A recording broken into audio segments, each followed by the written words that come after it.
Assalamualaikum warahmatullahi wabarakatuh. Alhamdulillahirobbilalamin. Assalatu wassalamu ala asrofil anbiya wal mursalin Sayyidina wa habibina wa syafiina wa maulana Muhammadin wa ala alihi wa sahbihi ajmain wa ba'du. Pertama-tama marilah kita panjatkan puja dan puji syukur kehadirat Allah Subhanahu wa taala yang telah memberikan kita berbagai macam nikmat, di antara nikmat iman, Islam, jasmani serta rohani. Salawat serta salam tak lupa kita hanturkan kepada junjungan kita Nabi besar Muhammad Shallallahu Alaihi Wasallam yang telah membawa umatnya dari zaman jahiliyah menuju zaman terang benderang seperti saat ini. Pada kesempatan kali ini saya akan menerangkan PPT yang telah saya buat untuk tugas praktek sejarah kebudayaan Islam dengan tema peristiwa penting dalam dakwah Rasulullah Shallallahu Alaihi Wasallam periode Madinah.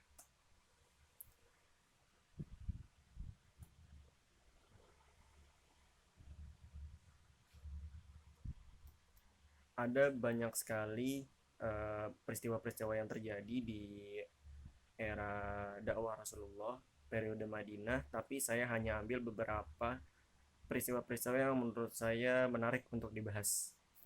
Di antaranya yang pertama ada Piagam Madinah atau Mitsaq Madinah.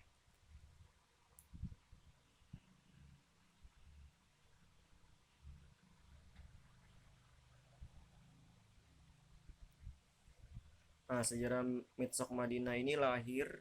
Piagam Madinah diperkirakan kurang dari 2 tahun Rasulullah Shallallahu Alaihi Wasallam tinggal.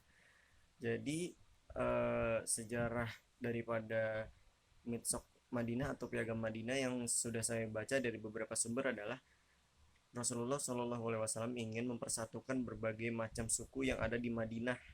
Di antaranya itu ada suku Muhajirin dan Ansor, dan ada juga kaum Yahudi. Nah, isi dari Piagam Madinah itu ada beberapa, di antaranya kaum Yahudi beserta kaum Muslimin wajib turut serta dalam peperangan. Yang kedua, kaum Yahudi dari Bani Auf diperlakukan sama dengan kaum Muslimin. Yang tiga, kaum Yahudi tetap dengan agama Yahudi mereka, dan demikian pula dengan kaum Muslimin. Yang keempat, semua kaum Yahudi dari semua suku dan kabilah Madinah diperlakukan sama dengan kaum Yahudi dan Bani Auf. Kaum Yahudi dan Muslimin harus tolong menolong dan memerangi atau menghadapi musuh. Kaum Yahudi dan Muslimin harus senantiasa saling berbuat kebajikan dan saling mengingatkan ketika terjadi penganiayaan atau kezaliman. Kota Madinah dipertahankan bersama dari serangan pihak luar. Yang terakhir, semua penduduk Madinah dijamin keselamatannya kecuali bagi yang berbuat jahat. Nah, yang kedua ini ada Perang Uhud.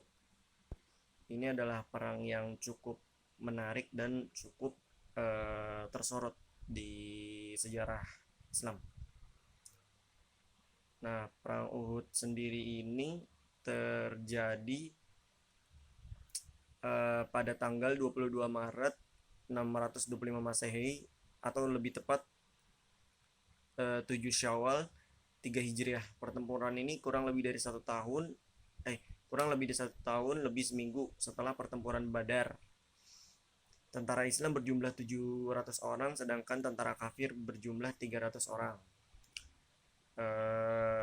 Di sini di perang Uhud ini kaum muslimin mengalami kekalahan dikarenakan Allah menguji mereka apakah mereka bersabar atas harta rampasan perang atau tidak.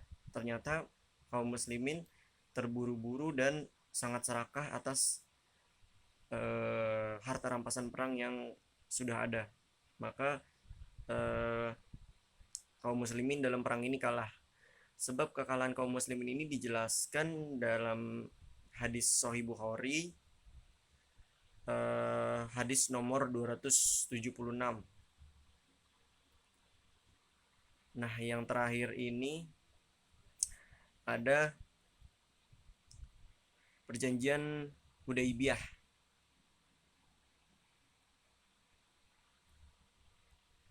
Perjanjian Hudaibiyah.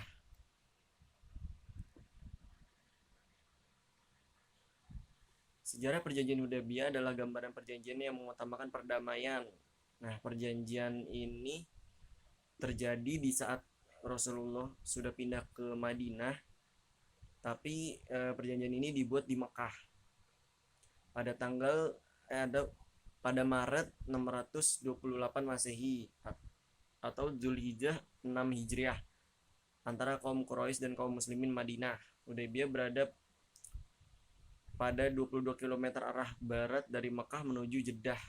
Sekarang terdapat Masjid Ar-Ridwan.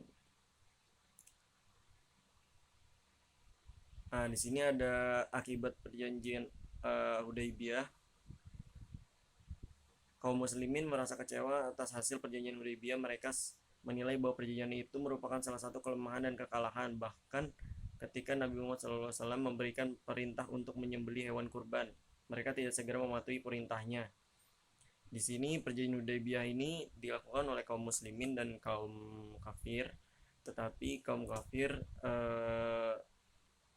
melanggar perjanjian yang sudah dibuat antara kaum muslimin dan kaum kafir.